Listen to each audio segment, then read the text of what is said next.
ओम शांति।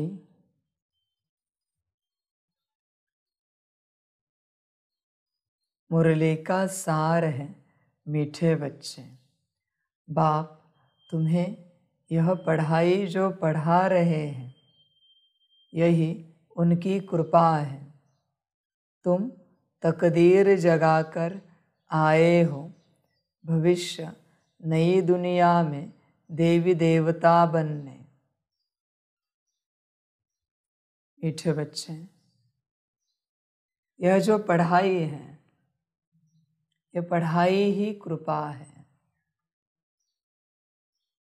ये कौन सी पढ़ाई है? तुम्हारी स्वयं की पढ़ाई।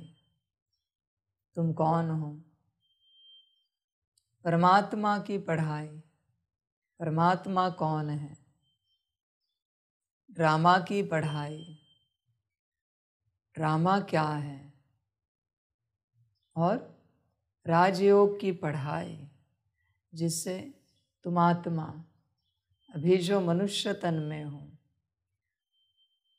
यहाँ पढ़कर ऊंच प्राप्ति पाकर तुम देवता तन में अपना ऊंच पहाड़ बजाओ। सतयुग में इसकी पढ़ाई।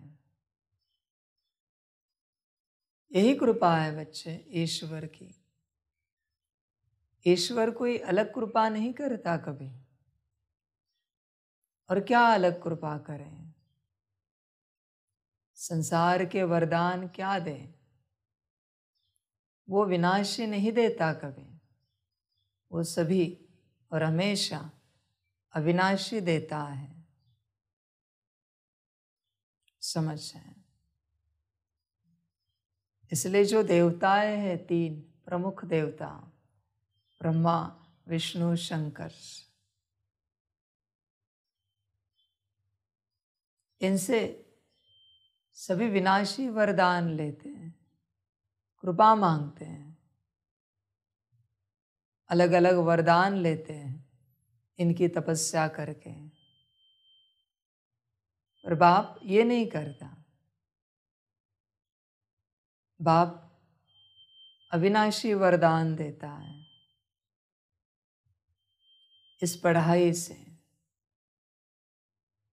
इसलिए बच्चे देखो, विचार करो अपने से, क्या तुमने इस पढ़ाई को धारण करके अपने ऊपर कृपा ली है उनकी? चेक करो बच्चे अपने आप को। समझ की बात है। पढ़ाई को समझो बच्चे। ये पढ़ाई अनमोल है, जो पूरे कल्प का भाग्य बदलती है। पूरे कल्प का। तुम्हें इस पर अटेंशन देना चाहिए। बाप वैसे तो सभी बच्चों को पसंद करता है, पर खास उनको पसंद करता है जो पढ़ाई पर अटेंशन देते हैं। क्योंकि मैं जो सिखाने आया हूँ, देने आया हूँ, वो जो सीखने की चेष्टा करते हैं, लेने का प्रयास करते हैं, उन्हें मैं ज़्यादा पसंद करता हूँ। यही ज्ञान मेरी सौगात है। यही ज्ञान मेरी टोली है। इससे मीठा कुछ नहीं। इस पढ़ाई से मीठा कुछ नहीं। इस पढ़ाई को धारण करके तुम आधे कल्प के लिए मीठे बन जाते हो। इससे बड़ी मीठी चीज कोई हो नहीं सकती बच्चे। समझ की बात है। समझ कर चलो। ये पढ़ाई इम्पोर्टेंट है। यही बाप की कृपा है। यही बाप की कृपा है बच्चे। तो बच्चे तुम देखो अपने आप को, चेक करो, क्या तुमने यह कृपा पाई है? समझ है बच्चे, यहाँ इस संगम पर जितनी कृपा पाते हो उतना ऊंचा पहाड़ पूरे कल्प का होता है। इसलिए बच्चे यहाँ पर कृपा पाओ। अनेक धर्म संस्थापक आए, वहाँ से लेकर द्वापर के आदि से लेकर कलयुग के अंत तक, जब तक मेरा पाठ शुरू हो जाए तब तक यही पढ़ाई दुनिया की मददगार बनती है, यही ज्ञान मददगार बनता है। और बच्चे अगर तुमने ज़्यादा उठाया है तो तुम उससे दुनिया की ज़्यादा मदद करोगे, ऐसे होता है।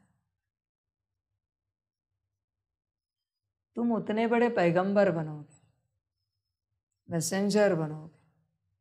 देखो बच्चे, मैसेंजर वही बनते हैं जिन्होंने संगम पर मेरा मैसेज उनके अंदर भर के रखा है, वही मैसेंजर बनते हैं। धर्म संस्थापक अलग है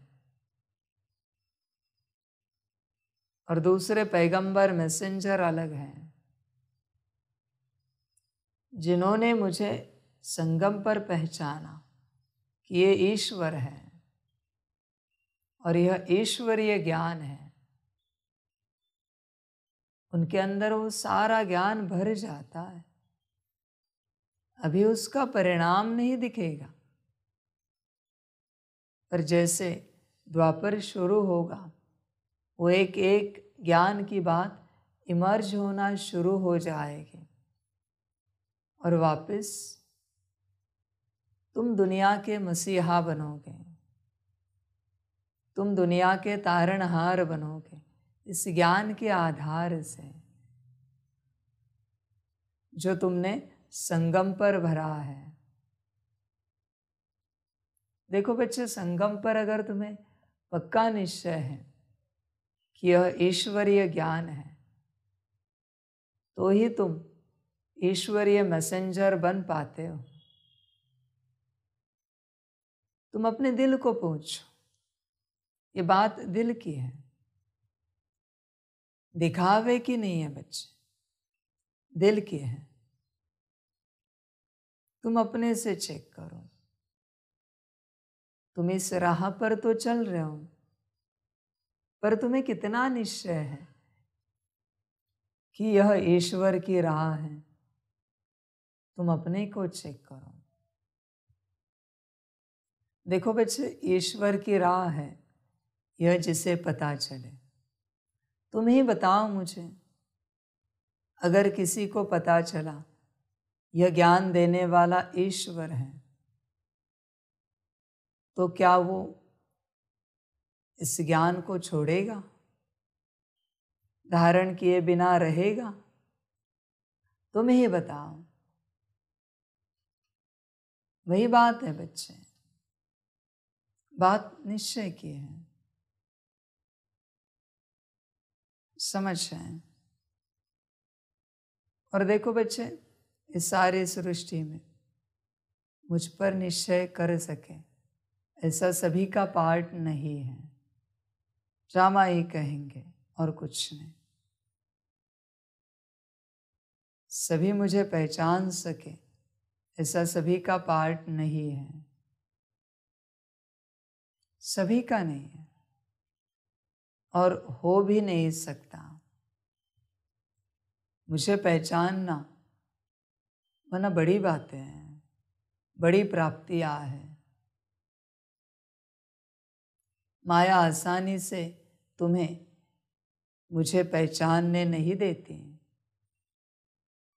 क्योंकि एक बार मुझे पहचाना तो प्राप्ति बड़ी है बच्चे। बड़ी प्राप्ति है।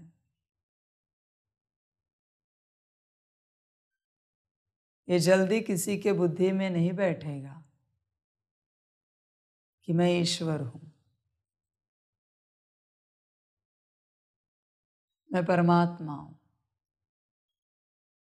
नहीं बैठेगा। क्योंकि मेरे शब्द यहाँ के हैं, शब्दों की रचना भी यहाँ की है, वाक्य भी यहाँ के हैं। बस उन शब्दों के अंदर भाव मेरा है। समझ की बात है।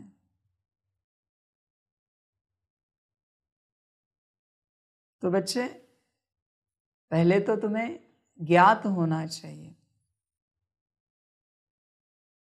कि यह बाप कौन है। समझ की बात है।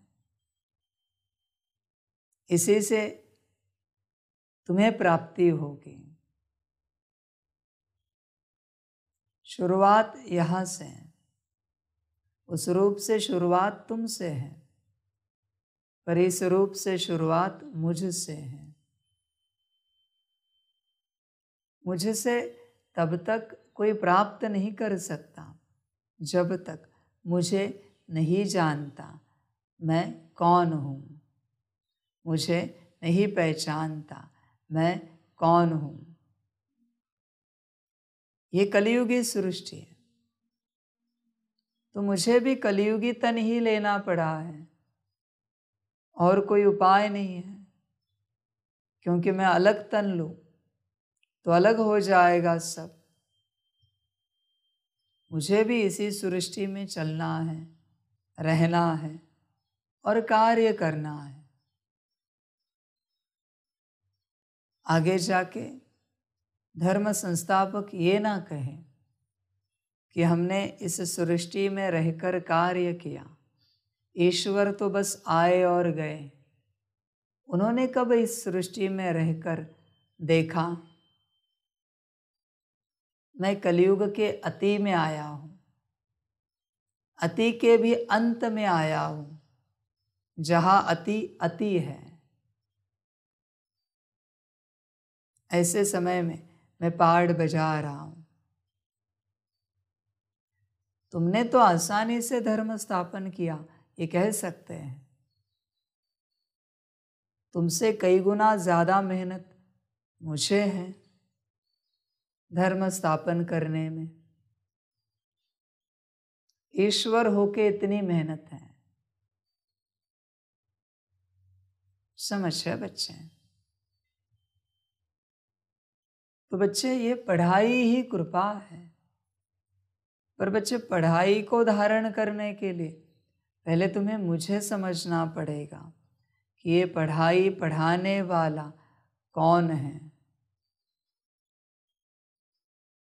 जब तुम्हें मैं समझ में आ जाऊंगा कि यह पढ़ाई पढ़ाने वाला मैं कौन हूँ, तो पढ़ाई आसानी से धारण होगी।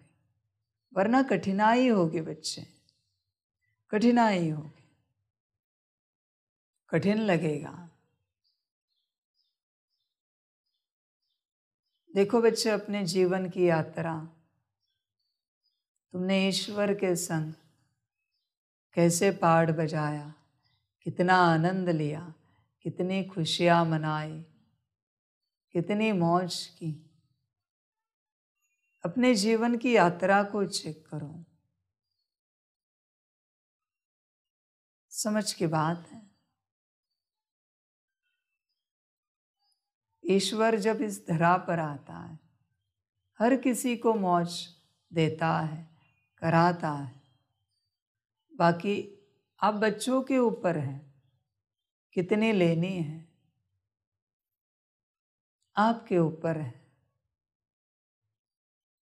और बाप यही कहेगा, लो, जितना आनंद कर सकते हो करो, क्योंकि मैं चैतन्य में आया हूं। मैं बैठा हूं, सदा के लिए, जब तक कार्य चल रहा है, पूरा नहीं होता। तो बच्चे, पहले बाप को समझो। बाप अगर समझ में आया तो पढ़ाई समझ में आएगी, और पढ़ाई समझ में आएगी तो तुम पढ़ोगे। तुम पढ़े मना स्वयं के ऊपर कृपा की, बस कार्य हुआ। समझ की बात है। तो बच्चे, अपने ऊपर कृपा करो। तुम तकदीर जगाकर आए हो भविष्य नई दुनिया में देवी देवता बनने। समझ है बच्चे? तुम तकदीर जगाकर आए हो ये ज्ञान लेने के लिए बाप के पास। बच्चे, मौज करो। यह ईश्वरीय जन्म है। इस जन्म जैसी मौज किसी और जीवन में नहीं होती, क्योंकि बाकी सारे जीवन में शायद तुम बड़े बड़े महाराजाएं बनो, अपार धन संपत्ति हो, बड़ा परिवार हो, सब हो, बुद्धिमानी हो, तुम्हारा नाम हो, पर बच्चे ध्यान में रखना, ईश्वर नहीं है वहां पर। और सच्चा सुख उसी के साथ है। उसके प्रेजेंस में ही सुख है, उसके अब्सेंस में दुख ही दुख है। इसलिए जब वो प्रेजेंट है, सुख से भरपूर हो जाओ, भरपूर हो जाओ। इतनी ऊर्जा भरो अपने अंदर कि जब तुम पार्ट बजाओ, उन्हें मना तुम्हारे साथ पार्ट बजाने वालों को तुमसे ईश्वरीय सुख अनुभव हो। इतना सुख भरो, कृपा करो अपने ऊपर और अपने को भरपूर करो। समझ है बच्चे? मैं कोई चमत्कार नहीं करता, मैं बस ज्ञान देता हूं, और यही मेरा पार्ट है।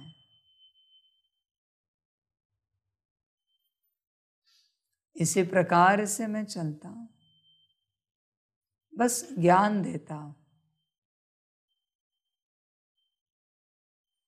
समझ की बात है बच्चे? आनंद लो, इस ईश्वरीय जीवन का आनंद लो, मौज करो।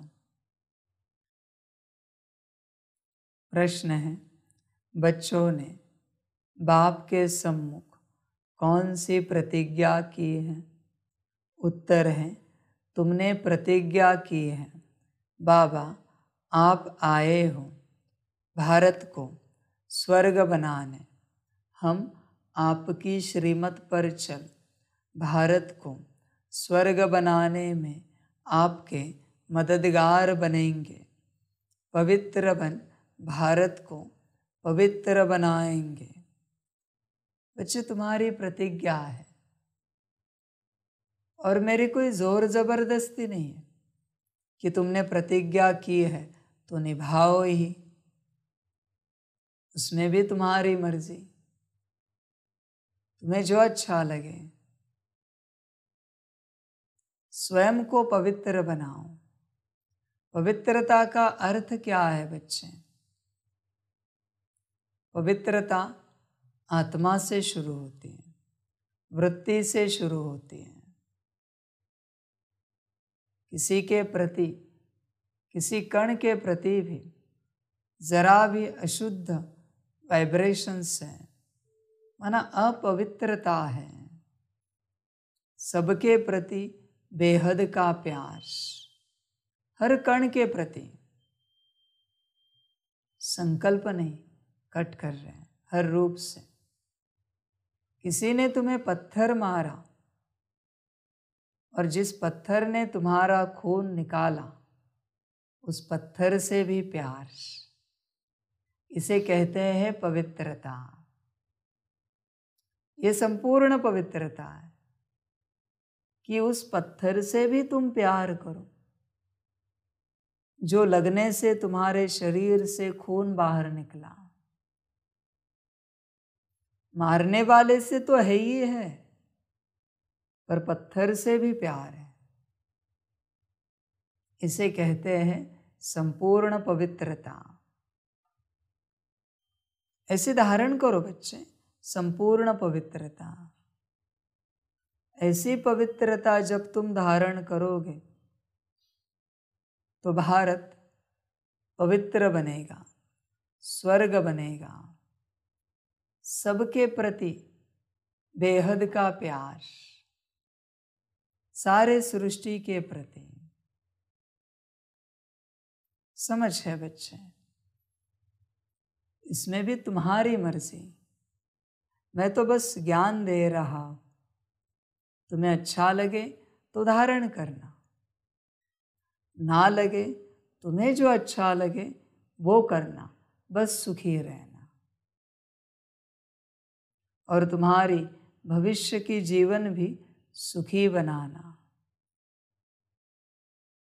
ईश्वर कभी फोर्स नहीं करता कि तुम यह करो ही, वो बस कहता है,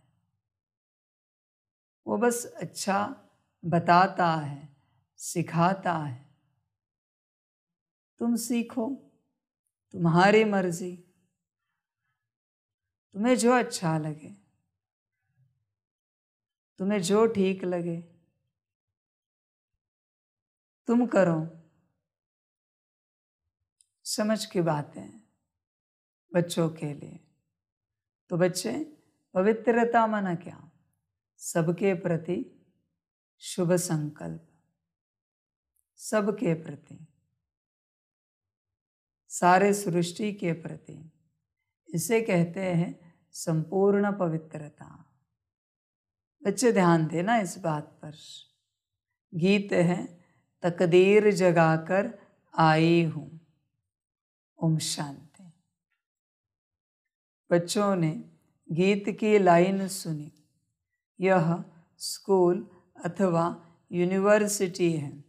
कौन सी? God fatherly university. God father पढ़ाते हैं। भगवान वाच। गॉड फादर कहा जाता है बेहद के बाप को। लौकिक फादर को गॉड नहीं कहेंगे। एक गॉड को ही सब मनुष्य मात्र गॉड फादर कहते हैं। वह है बेहद का फादर। इस सारे सृष्टि को रचने वाला गॉड फादर है। लौकिक बच्चों को भी फादर होता है, जिसको बाबा कहा जाता है। यह है बेहद का पारलौकिक बाप। लौकिक बाबा तो यहाँ बहुत हैं। हरेक को अपने बच्चे होते हैं, तो बेहद के बाप से ज़रूर कोई वर्षा मिलना चाहिए। यहाँ तुम तकदीर बनाकर आए हो बाप से बेहद सुख का वर्षा लेने। यहाँ कौन पढ़ाते हैं? भगवान वाच। वहाँ मनुष्य बैरिस्टरी, इंजीनियरी, डॉक्टरी आदि पढ़ाते हैं। यहाँ तो बेहद का बाप आकर पढ़ाते हैं। तो तुम यहाँ तकदीर बनाकर आए हो। तुमको मनुष्य से देवता बनाया जाता है। तुम जानते हो भारत में ही देवी देवताओं का राज्य होता है। भारत ही प्राचीन पुराने ते पुराना खंड है। 5 मुख्य खंड हैं। पहला नंबर है भारत। जब भारतवासी भारत खंड नई दुनिया में थे तो देवी देवता राज्य करते थे। लक्ष्मी नारायण का राज्य था। तब यह भारत नया था, सिर्फ भारत खंड ही था। उस समय और कोई धर्म नहीं था। देवी देवताएं पवित्र थे, यथा राजा रानी लक्ष्मी नारायण पवित्र थे। भारत बहुत धनवान था, हीरे तुल्य था। अब तो भारत बहुत कंगाल है, कौड़ी तुल्य है। स्वर्ग में लड़ाई झगड़ा कुछ भी नहीं था। वाइसलेस भारत था। इस समय जबकि कलयुग है तो भारत अपवित्र है। कितना दुख है। अब इस भारत को फिर से स्वर्ग कौन बनाते हैं? बाप समझाते हैं, तुम तकदीर जगाकर आए हो मनुष्य से देवता बनने, जो बेहद का बाप ही बनाते हैं। मनुष्य कोई सद्गति नहीं दे सकते। पतित मनुष्य किसको पावन बना नहीं सकते। स्वर्ग में कभी ऐसे नहीं कहेंगे कि पतित पावन आओ, क्योंकि वह सब पवित्र थे। भारत सदा सुखी था। फिर से भारत को सदा सुखी बनाना बाप का ही काम है। भारत शिवालय था। परमपिता परमात्मा को शिव कहा जाता है। उसकी जयंती भारत में मनाते हैं। शिव परमात्मा जो सबका बाप है, वही आकर सबको दुख से छुड़ाते हैं। उस बाप को सब भूले हुए हैं। शांतिदाता सुखदाता वह एक ही बाप है। भारत स्वर्ग था। पवित्र थे तो शांति भी थी, तो सुख भी था। प्योरिटी, पीस, प्रॉस्पेरिटी थी। सन्यासी भी भारत को मदद देने लिए सन्यास करते हैं कि पवित्रता की ताकत मिले। सभी विकारी मनुष्य जाकर उनको माथा टेकते हैं। सन्यासी पवित्रता की मदद से भारत को थामते हैं। भारत जैसा सुखी पवित्र खंड कोई होता नहीं। ऊंचे ते ऊंचा भारत खंड ही गाया जाता है। फिर से भारत को नया बाप ही बनाते हैं। कोई भी मनुष्य को भगवान नहीं कहा जा सकता है। न सब में ईश्वर है, परंतु सब में 5 शैतान हैं। इन 5 विकारों को मिलाकर रावण कहा जाता है। इस समय रावण का राज्य है। सभी विकारी पतित हैं। सतयुग में पवित्र गृहस्थ धर्म था। संपूर्ण निर्विकारी थे। भारत में देवी देवता राज्य करते थे। अब ड्रामा अनुसार फिर भारत पुराना बना है। नई सृष्टि सो पुरानी जरूर बनेगी। भारत में एक वर्ल्ड ऑलमाइटी अथॉरिटी का राज्य था। उनको स्वर्ग कहा जाता है। जो स्थापन करता है बेहद का बाबा। इन माताओं द्वारा शिव शक्ति से ना माताएं हैं ना। जगत अम्बा भी गाई हुई है। मनुष्य नहीं जानते कि ऊंचे ते ऊंच कौन है, सबसे ऊंचे ते ऊंच है परमपिता परमात्मा, फिर है ब्रह्मा विष्णु शंकर। परमपिता परमात्मा का क्या पार्ट है, वह आकर भारत को पतित से पावन बनाते हैं। ब्रह्मा द्वारा पावन दुनिया की स्थापना करते हैं। तुम ब्रह्मा कुमार कुमारियाँ राखी बांधते हो कि हम भारत को पवित्र बनाएंगे। हे बाबा, हम आपकी श्रीमत पर चल पवित्र बन भारत को पवित्र बनाए, फिर राज्य करेंगे। बाप आकर ब्रह्मा द्वारा स्थापना कराते हैं। बच्चे, यह घर बिखर गया है सारे सृष्टि का, पहले उसे समेटना पड़ेगा, ठीक ठाक करना पड़ेगा, फिर तुम वहाँ रह पाओगे। अभी तुम क्या कर रहे हो, सारे सृष्टि को ठीक कर रहे हो। जैसे कोई स्थान होता है, उस स्थान में रहने से पहले उसे ठीक किया जाता है, फिर वहाँ रहते हैं, आनंद लेते हैं, मौज करते हैं। उसी प्रकार यह सारी सृष्टि बिखर गई है। किस लेवल पर? वाइब्रेशंस के लेवल पर। स्थूल रूप की बात नहीं है बच्चे। इस सृष्टि में जैसे वाइब्रेशंस बदलते हैं, सृष्टि बदलती जाती है। हर चीज की उत्पत्ति वाइब्रेशन से होती है। कलयुग का सतयुग भी वाइब्रेशन से होगा। स्थूल रूप से तुम सोने के महल नहीं बना सकते। यहाँ पर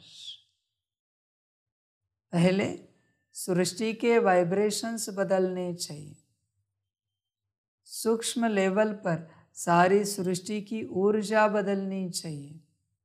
जब ऊर्जा बदलती है तो स्थूल रूप से यहाँ का सारा संसार अपने आप बदल जाता है। बदलना नहीं पड़ता।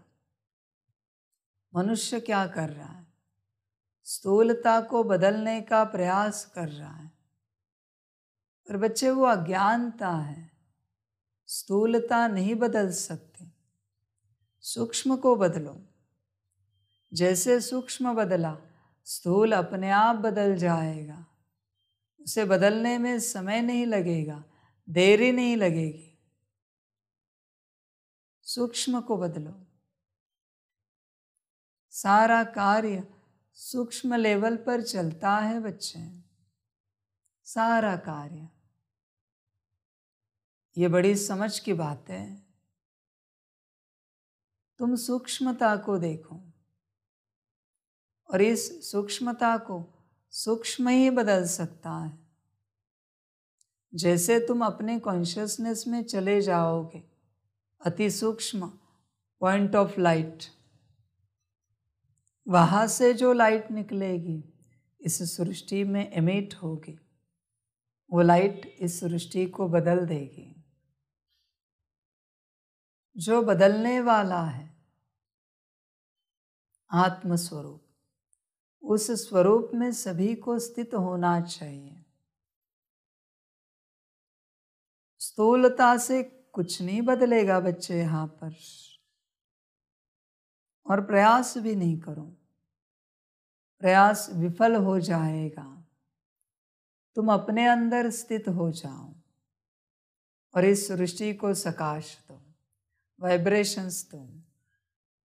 तुम्हारे पवित्र वाइब्रेशंस सुख, शांति के, ज्ञान के, प्रेम के, आनंद के इस सृष्टि में फैलेंगे। सृष्टि में बदलाव होता जाएगा, अपने आप बदलाव होता जाएगा। तुम्हारे वाइब्रेशंस एटॉमिक लेवल पर प्रवेश करते हैं और एटॉमिक लेवल पर संरचना चेंज करते हैं, वहाँ के सारे प्रॉपर्टीज चेंज करते हैं, कैरेक्टरिस्टिक्स चेंज करते हैं और एटम चेंज हो जाता है। एटम चेंज हुआ, उससे जो स्ट्रक्चर बना है वो धीरे धीरे अपने आप चेंज होता जाता है। समय नहीं लगता बच्चे चेंज होने में, पर खेल सूक्ष्म है, इस बात को समझो बच्चे। स्थूल नहीं है, स्थूल बस दिख रहा है। समझ की बात है। जैसे कोई ऋषि मुनि किसी को आशीर्वाद देते हैं या किसी को श्राप दे देते हैं, तो वो दिखता नहीं बच्चे। वो आशीर्वाद या श्राप वो तो सूक्ष्म है, पर उसका स्थूल परिणाम सामने दिखता है, जिसको दिया है उसके अंदर सेकंड में दिखता है। उन्होंने कोई स्थूल चीज दी नहीं, श्राप या आशीर्वाद जिसे दे रहे उसे, उन्होंने बस संकल्प उठाया और जीवन परिवर्तन हुआ। यही ज्ञान है बच्चे, इस ज्ञान को समझो। अपने वाइब्रेशंस को चेंज करो, सदा प्रेम स्वरूप बनो, सदा शांत स्वरूप बनो, सुख स्वरूप बनो। तुमसे जो वाइब्रेशंस निकल रहे हैं सारे सृष्टि में जा रहे हैं और बदलाव हो रहा है, तेजी से हो रहा है। समझ है बच्चे, इस सृष्टि में शक्तिशाली वही है, परम शक्तिशाली, जो सोल कॉन्शियसनेस में है। क्योंकि हजारों वर्ष तप करने वाला तपस्वी और सोल कॉन्शियसनेस में रहने वाला अभी अभी का बच्चा, इन दोनों में अगर देखा जाए तो सोल कॉन्शियसनेस वाला तपस्वी के लिए भारी है,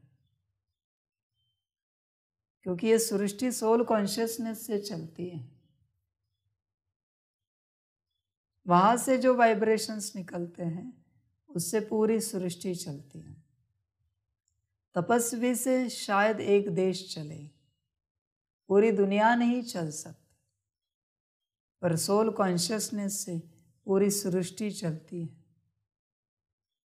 तपस्वी सारे सृष्टि पर प्रभाव नहीं डाल सकता, पॉसिबल नहीं है, पर आत्मिक स्थिति वाला सारे लोकों पर प्रभाव डाल सकता है, तीनों लोक।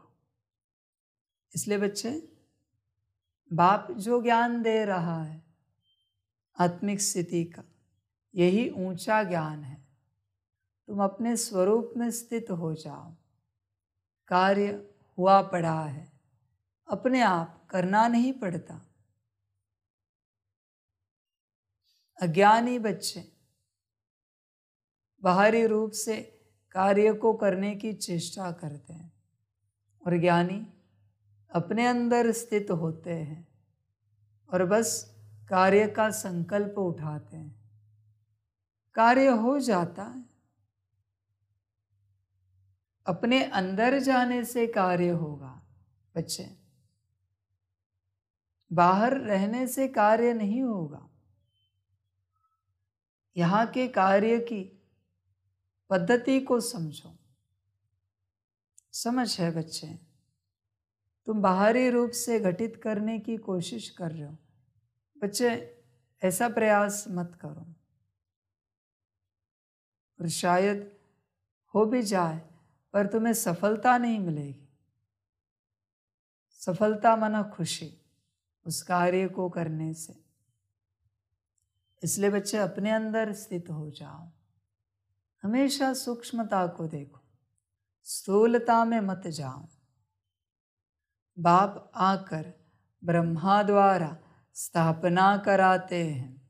ब्रह्मा प्रजापिता सबका बाप है, जगत अम्बा है, सबकी माता। भारतवासी गाते हैं, तुम माता पिता हम बालक तेरे। बाप स्वयं आकर पढ़ाते हैं, यही कृपा करते हैं, जिससे हम भविष्य में बहुत सुख देखेंगे। यहाँ तो बहुत दुख है, इसलिए इनको नरक कहा जाता है। डीटी वर्ल्ड सो फिर डेविल वर्ल्ड बनती है। डीटी वर्ल्ड में दूसरा कोई खंड नहीं रहता है। बेहद का बाप ही आकर बच्चों को बेहद वर्ल्ड की हिस्ट्री ज्योग्राफी समझाते हैं, जो और कोई समझा ना सके। बच्चे देखो, बाप तो सारा ज्ञान देता है, तुम उस ज्ञान को कभी नहीं समझ पाते जिस ज्ञान को लेकर तुम्हारे बुद्धि में कोई ज्ञान है। इसलिए बाप कहता है, अब तक जो पढ़ा लिखा है वो सब भूल जाओ। किसी ज्ञान से संबंधित ज्ञान अगर तुम्हारी बुद्धि में है तो तुम उस ज्ञान से संबंधित मुख्य ज्ञान को नहीं समझ पाओगे, क्योंकि उस मुख्य ज्ञान की जगह तुम्हारे दुनियावी ज्ञान ने ली है, बिलीफ सिस्टम ने ली है। अभी ये ज्ञान नहीं जाएगा अंदर बच्चे, कितनी भी कोशिश करो। एक ही जगह है, एक ही म्यान है, दो तलवारें नहीं रह सकती। या तो दुनिया की तलवार रहेगी या मेरी तलवार रहेगी, दो नहीं रह सकती। इसलिए जगह एक ही है। उस जगह पर तुमने दुनिया का ज्ञान रखा है या मेरा ज्ञान रखा है, तुम चेक करो। समझ है बच्चे? बाप जब कोई ज्ञान देता है और तुम्हारे बुद्धि में उस ज्ञान को लेकर कोई सवाल उठता है, इसका अर्थ वहाँ पर कोई ज्ञान है। बाप के ज्ञान को लेकर कोई सवाल नहीं उठना चाहिए, क्योंकि ये नया ज्ञान है। नए ज्ञान को लेकर आप क्या सवाल उठाओगे? उठ ही नहीं सकता। पर ये ज्ञान जहाँ बैठना चाहिए उसकी जगह उससे संबंधित कोई पुराना ज्ञान है, इसलिए सवाल उठ रहा है। वरना नए ज्ञान पर क्या सवाल उठाओगे? जब तक तुमने ज्ञान ही नहीं समझा, सवाल कैसे उठ सकता है? तो बच्चे, बाप तो ज्ञान दे रहा है, पर तुम लो। लेने के लिए उस ज्ञान से संबंधित जो पुराना ज्ञान है उसे खाली करो, तब वहाँ नया बैठेगा। वरना बच्चे मुश्किल है। इसलिए बाप के ज्ञान में सवाल उठाने से अच्छा बाप के ज्ञान से संबंधित जो पुराना ज्ञान है उसे खाली करो, उसे नष्ट करो। बाप ज्ञान ही इस प्रकार देता है कि तुम्हारा कोई सवाल ही ना उठे, ऐसे ज्ञान देता है। पर अगर तुम्हारा सवाल उठता है तो तुमने बहुत ज्ञान भर के रखा है बच्चे, यह तुम्हारे सेहत के लिए अच्छा नहीं है। समझ है? इसलिए बच्चे पूरे खाली रहो, बाप के साथ चलते हैं, पूरे खाली। और तुम सवाल पूछते हो दुनियावी बिलीफ सिस्टम का, और मेरा ज्ञान है मेरा ईश्वरीय ज्ञान है। ये दोनों के सवाल जवाब रिलेट नहीं कर सकते, पॉसिबल नहीं है। दुनियावी आधार से तुम ईश्वरीय ज्ञान पर सवाल नहीं उठा सकते, पॉसिबल ही नहीं है। यह ऐसी बात हुई कि वकीली के आधार से इंजीनियरिंग का सवाल उठाए, कैसे होगा बच्चे?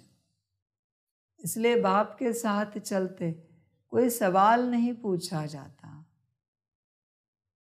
सवाल पूछना मना दुनियावी बिलीफ सिस्टम को पकड़ के रखा है तुमने, सिद्ध हो जाता है।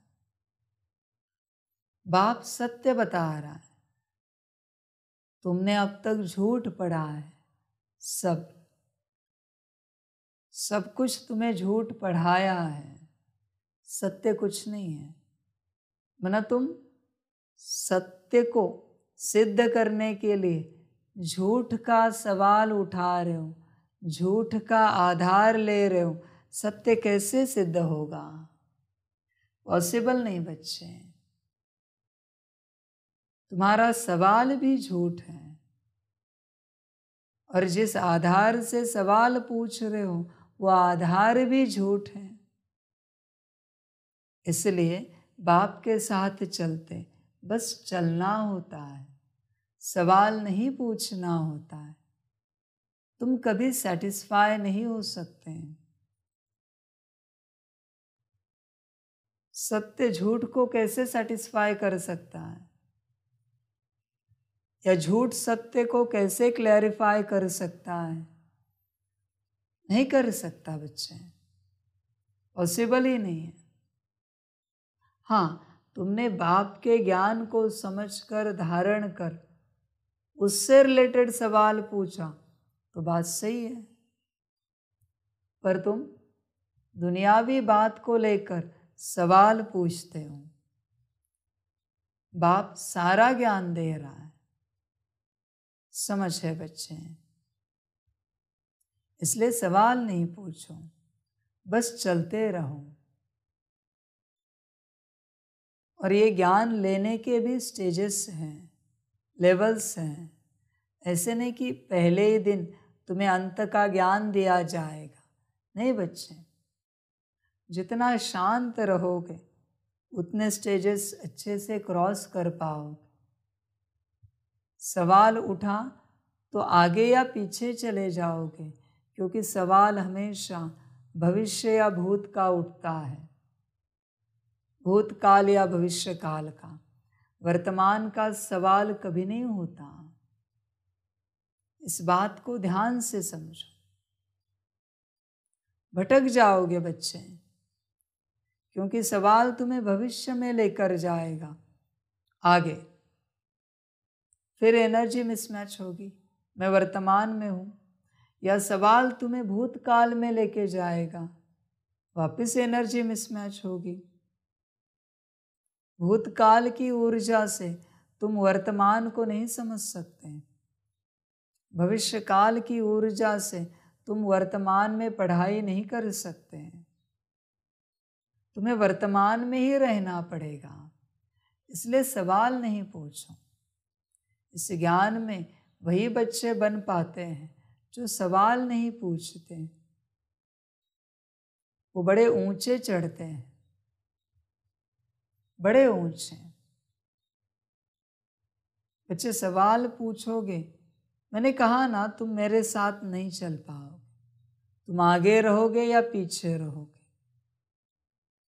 इसलिए कोई सवाल नहीं, कभी भी नहीं।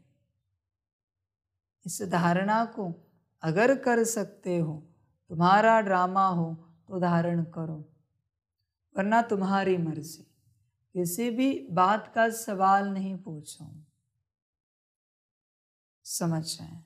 देखो बच्चे, सवाल तुम्हारे बिलीफ सिस्टम से निकल रहा है, तुम्हारे मान्यताओं से निकल रहा है, तुम्हारी दुनियावी पढ़ाई से निकल रहा है। और मेरा जवाब है, इसका कोई संबंध नहीं। इसलिए इस ज्ञान में सवाल नहीं पूछो, बस धारण करते जाओ, धारण करते जाओ।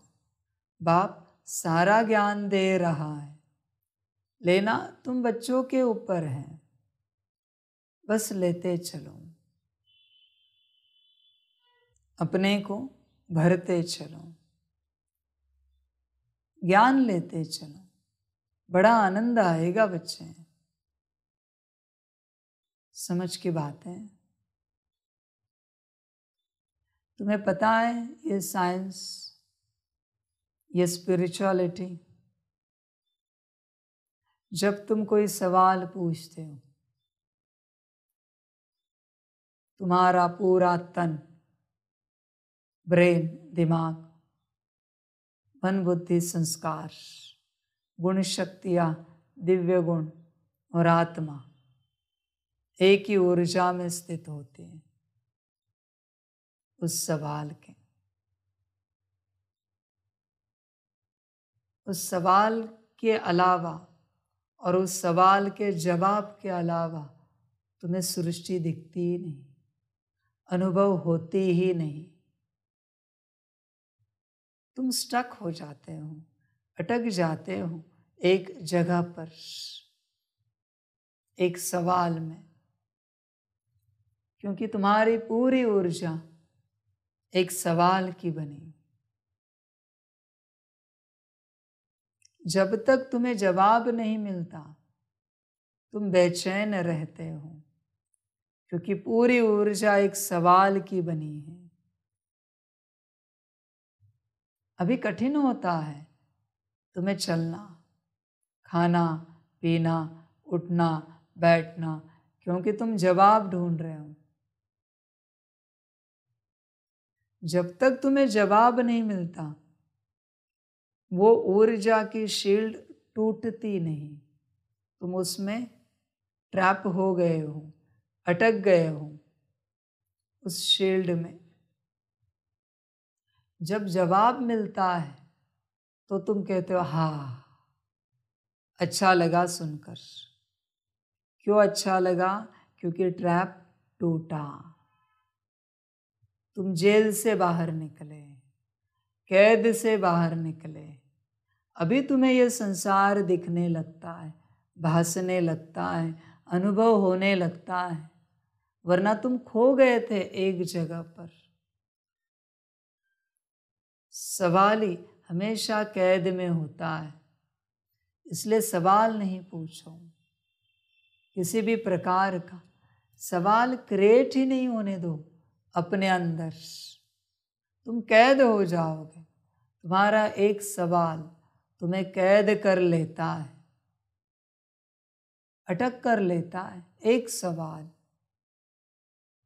और अगर उस सवाल को लेकर जो जवाब मिला है उससे पूरा सेटिस्फैक्शन नहीं, तो तुम पूरे कैद में हो, पूरे कैद में हो। तुम जी नहीं पाते बच्चे, जीवन का अनुभव नहीं कर पाते। उस जवाब के पीछे दिनों में दिन चले जाते हैं, मास में मास चले जाते हैं, तुम खोए हुए ही रहते हो। क्या करोगे उसका जवाब पाकर? क्या करोगे? इसलिए सवाल में नहीं जाओ। ये सृष्टि जीने के लिए, ये ड्रामा आनंद के लिए, मौज के लिए, सवाल के लिए नहीं है। ये पत्तों का रंग हरा क्यों है? इस सवाल का जवाब जानकर तुम्हें क्या मिलेगा? क्या पाओगे? क्यों परेशान कर रहे हो अपने आप को सवाल उठाकर? इससे अच्छा जो सृष्टि है इतनी सुंदर है, हरी भरी, उसका आनंद लो। पत्तों के रंग के पीछे क्यों जा रहे हो? ये ड्रामा ऐसा क्यों बना है, इसके पीछे क्यों जा रहे हो? इससे अच्छा तुम ड्रामा का आनंद लो, ड्रामा के सवाल में मत जाओ। और तुम जानते हो जो ईश्वर की रचना है वो सदा श्रेष्ठ है, और उसकी सर्वश्रेष्ठ रचना है ड्रामा। तो सवाल क्यों? ये ऐसे क्यों है, वो वैसे क्यों है, इनका व्यवहार ऐसे क्यों है? सूरज पूरब में क्यों उगता है, पश्चिम में क्यों डूबता है? क्या मतलब है बच्चे? इनसे क्या मिलेगा तुम्हें? ऐसे सवाल कभी आने ही नहीं देना अपने मन में जिनसे तुम्हें कोई प्राप्ति ना हो। जाना भी नहीं, और ऐसे सवालों के जवाब भी नहीं सुनना किसी से जिनसे कोई प्राप्ति नहीं है। समझ है बच्चे? बस मन का समाधान है। उससे क्या मिला बच्चे? मन कभी कलयुग में समाधानी नहीं बनता बच्चे। उसे कितना भी संतुष्ट करो, मायावी मन है, समाधानी नहीं हो सकता। कलयुग है तो मन के समाधान के लिए ये सब क्यों कर रहे हो? इससे अच्छा आत्मा की संतुष्टि के लिए करो, जो ईश्वर कहता है, जो बाबा कहता है। समझ की बात है बच्चे? सवाल में नहीं जाओ, सवाल को उठने ही नहीं दो। न ज्ञान का सवाल, न ज्ञान का सवाल, न विज्ञान का सवाल, कोई सवाल नहीं। समझ की बात है बच्चे? ज्ञान माना ये ज्ञान, अज्ञान माना संसार। विज्ञान तो विज्ञान है, कोई सवाल नहीं। बस चलो, आनंद लेते रहो, मौज करते रहो। इस ड्रामा का आनंद लो, सवाल में नहीं जाओ। तो बच्चे, तुम्हारे अंदर जो ऊर्जा है, ऊर्जा है, हाँ? कोई स्थूल रूप में लिखा हुआ प्रश्न उत्तर नहीं है। ऊर्जा है तुम्हारे अंदर। तो तुम्हारे अंदर जो ऊर्जा है, उस ऊर्जा को खाली करो। उसका उपाय भी है। जब तक खाली ना हो तब तक एक संकल्प में, योग में बैठे, द्वापर से लेकर कलयुग अंत तक हमने जितना दुनियावी ज्ञान उठाया है, जो सत्य नहीं है, जो ईश्वरीय नहीं है, और उसके आधार से हम चलते रहें, सत्य मान कर। वही हमने बिलीफ सिस्टम बनाई, वही मान्यताएं बनाई।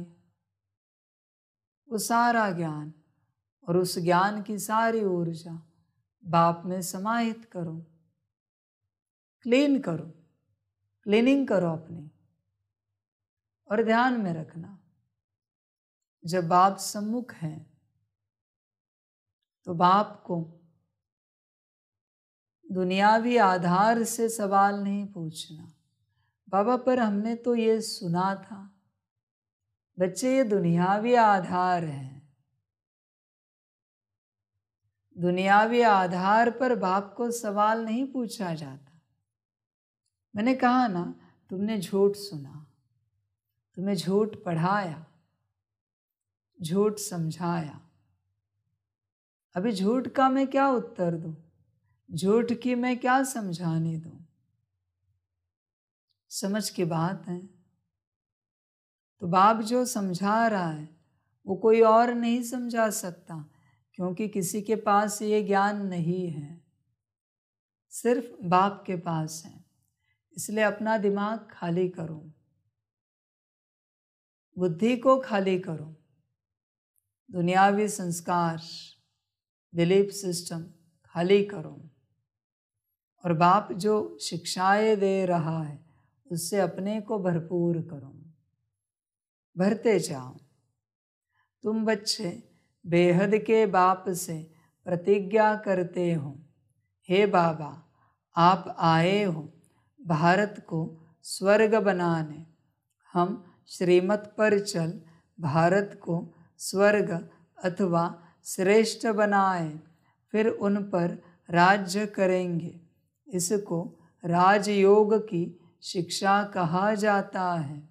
सन्यासियों का है हठ योग, घर बार छोड़ देते हैं, तुमको छोड़ना नहीं है।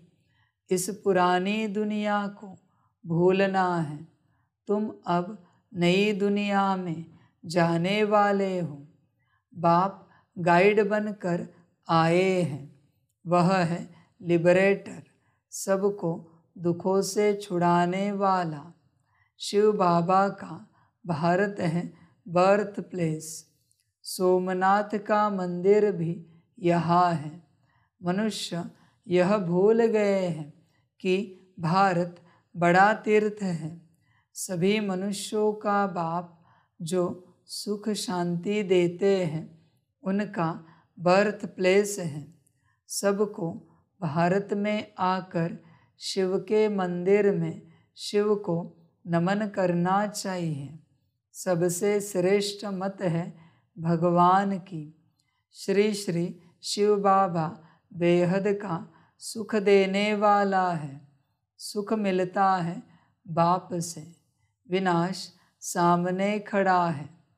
इस महाभारी लड़ाई द्वारा सुखधाम शांतिधाम के गेट खुलने वाले हैं। तुम भी के भारत को स्वर्ग बनाने के लिए तन मन धन से सेवा कर रहे हो। जैसे गांधी की मत पर सबने तन मन धन से सेवा कर फॉरेन के राज्य को भगा दिया, परंतु अब बहुत दुख है। अब इस रावण पर जीत पानी है। आधा कल्प रावण राज्य, आधा कल्प राम राज्य।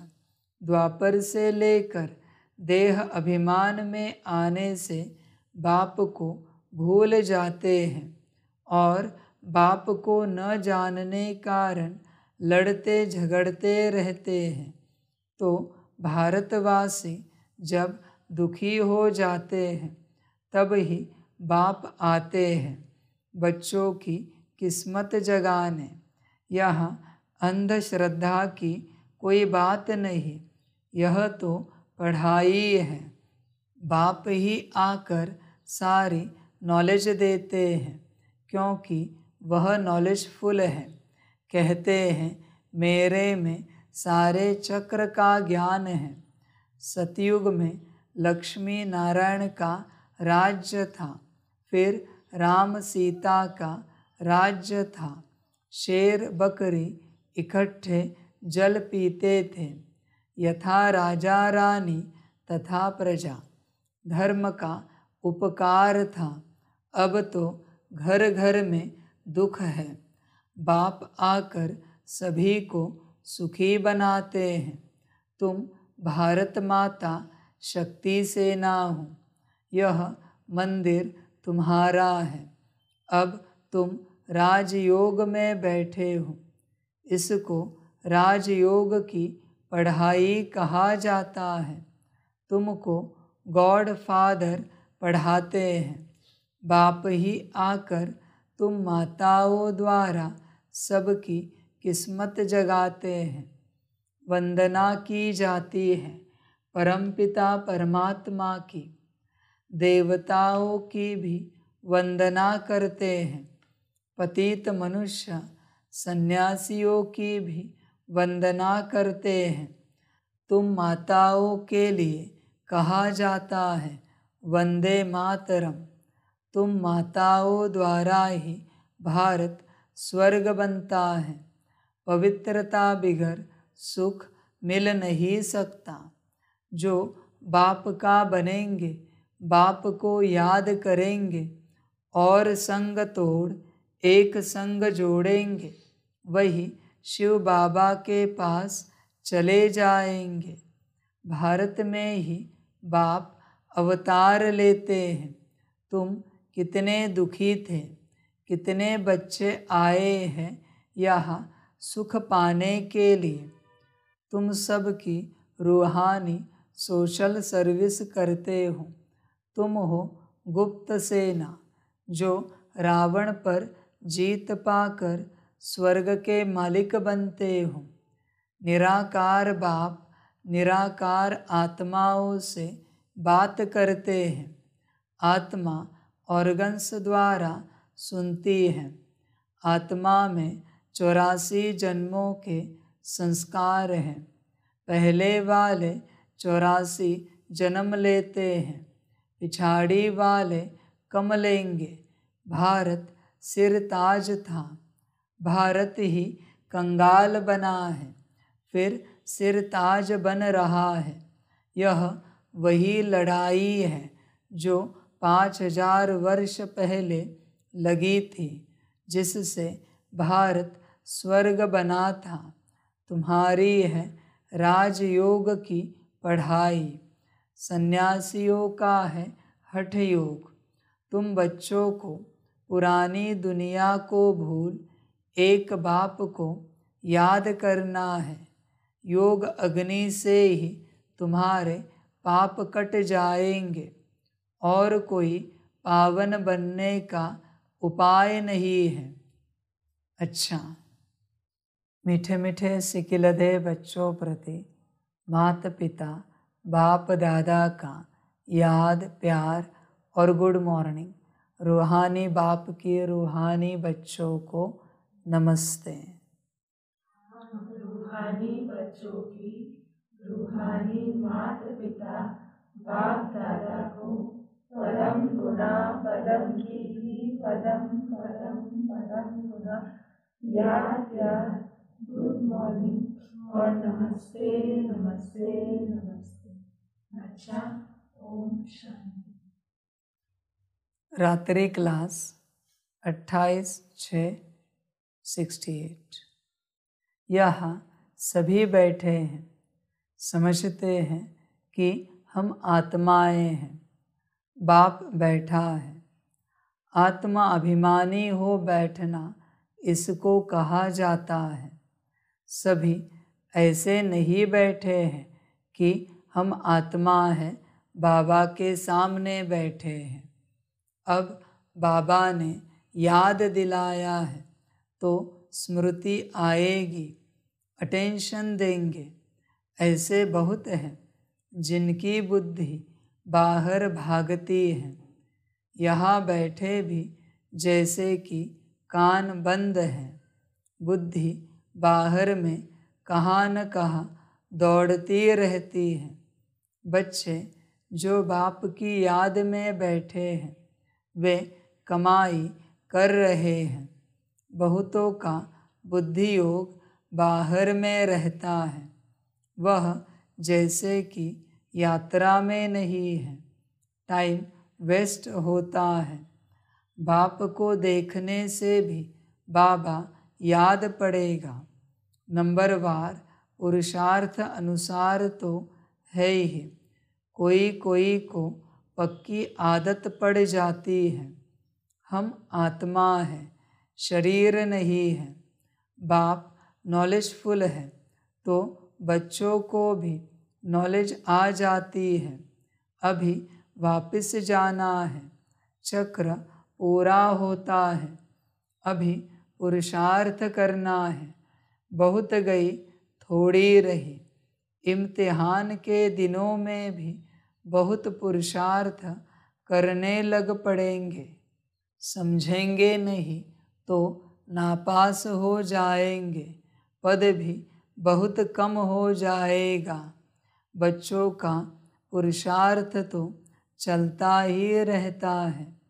देह अभिमान के कारण विकर्म होंगे तो उसका 100 गुना दंड हो जाएगा, क्योंकि हमारी निंदा कराते हैं। ऐसा कर्म नहीं करना चाहिए जो बाप का नाम बदनाम हो। इसलिए गाते हैं, सद्गुरु का निंदक ठौर न पावे। ठौर मना बादशाही। पढ़ाने वाला भी बाप है। और कहा भी सत्संग में एम ऑब्जेक्ट नहीं है। यह है हमारा राजयोग। और कोई ऐसे मुख से कुछ कह न सके कि हम राजयोग सिखलाते हैं।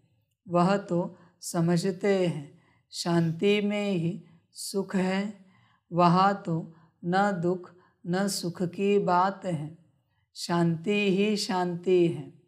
फिर समझा जाता है इनकी तकदीर में कम है। सभी से तकदीर ऊंची उनकी है जो पहले से पार्ट बजाते हैं। वहाँ उनको यह ज्ञान नहीं रहता, वहाँ संकल्प ही नहीं चलेगा। बच्चे जानते हैं हम सभी अवतार लेते हैं, भिन्न भिन्न नाम रूप में आते हैं। यह ड्रामा है ना। हम आत्माएं शरीर धारण कर इसमें पार्ट बजाती हैं। वह सारा राज बाप बैठ समझाते हैं।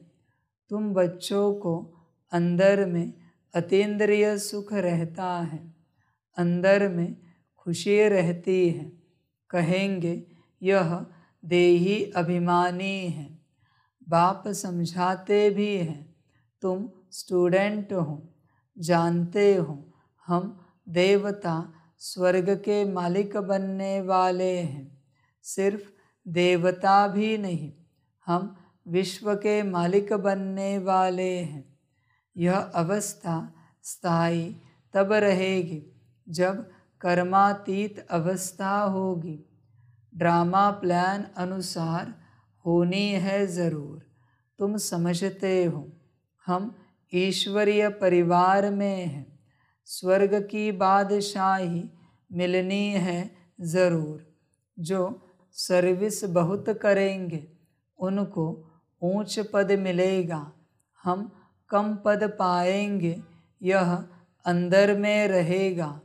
जो जास्ती सर्विस करते हैं, बहुतों का कल्याण करते हैं, तो ज़रूर ऊंच पद मिलेगा। बाबा ने समझाया है यह योग की बैठक यहाँ हो सकती है, बाहर सेंटर पर ऐसे नहीं हो सकती है।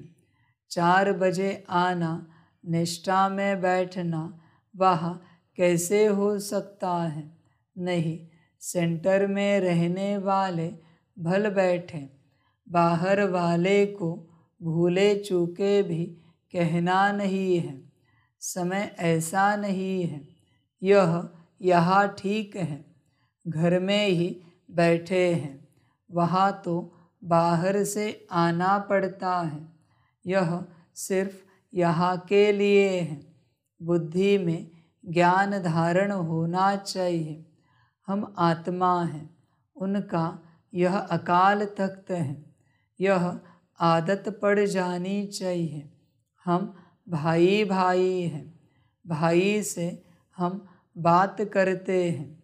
अपने को आत्मा समझ बाप को याद करो तो विकर्म विनाश हो जाए। अच्छा, मीठे मीठे रूहानी बच्चों को रूहानी बाप व दादा का याद, प्यार, गुड नाइट और नमस्ते।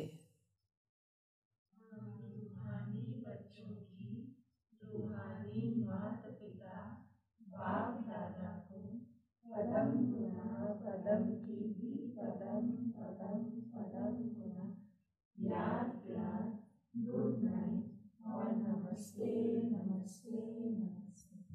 अच्छा, ओम शांति। धारणा के लिए मुख्य सार है।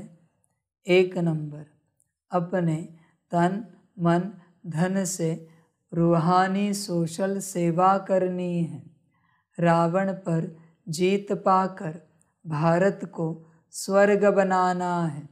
2 नंबर, अपार सुख पाने के लिए पवित्रता की प्रतिज्ञा कर और सब संग तोड़ एक बाप की याद में रहना है। वरदान है स्वयं को बेहद की स्टेज पर समझ सदा श्रेष्ठ पार्ट बजाने वाले हीरो पार्ट धारी भव।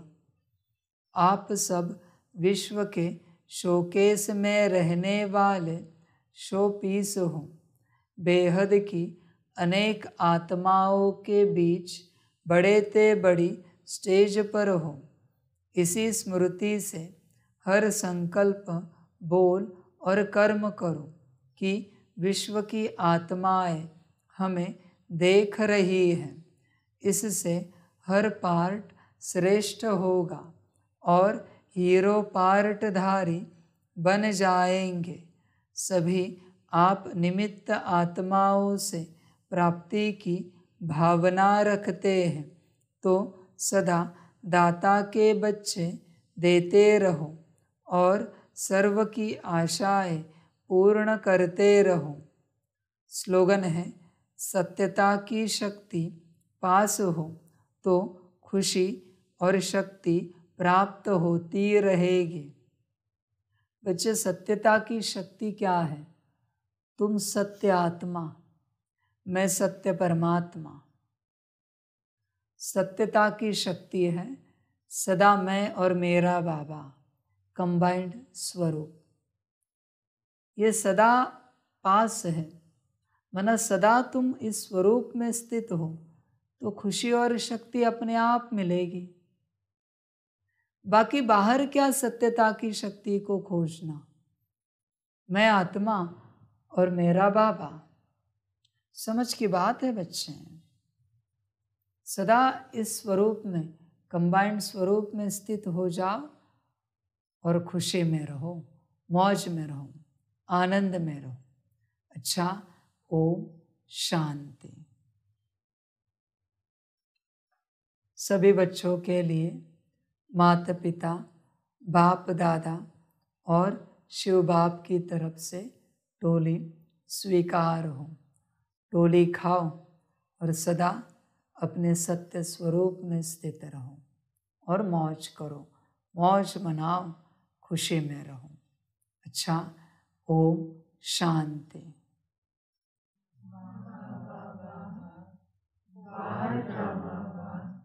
बारे में आत्मा बा, बारे मेरा भाग्य बा, बारे मेरा ईश्वरीय परिवार बा, बारे में स्वराज्य अधिकारी आत्मा बा। अच्छा, ओम शांति। मेरा बाबा, मीठा बाबा, प्यारा बाबा, पदम गुना पदम गुना पदम गुना। शुक्रिया बाबा, शुक्रिया बाबा, शुक्रिया। अच्छा, ओम शांति। ओम शांति।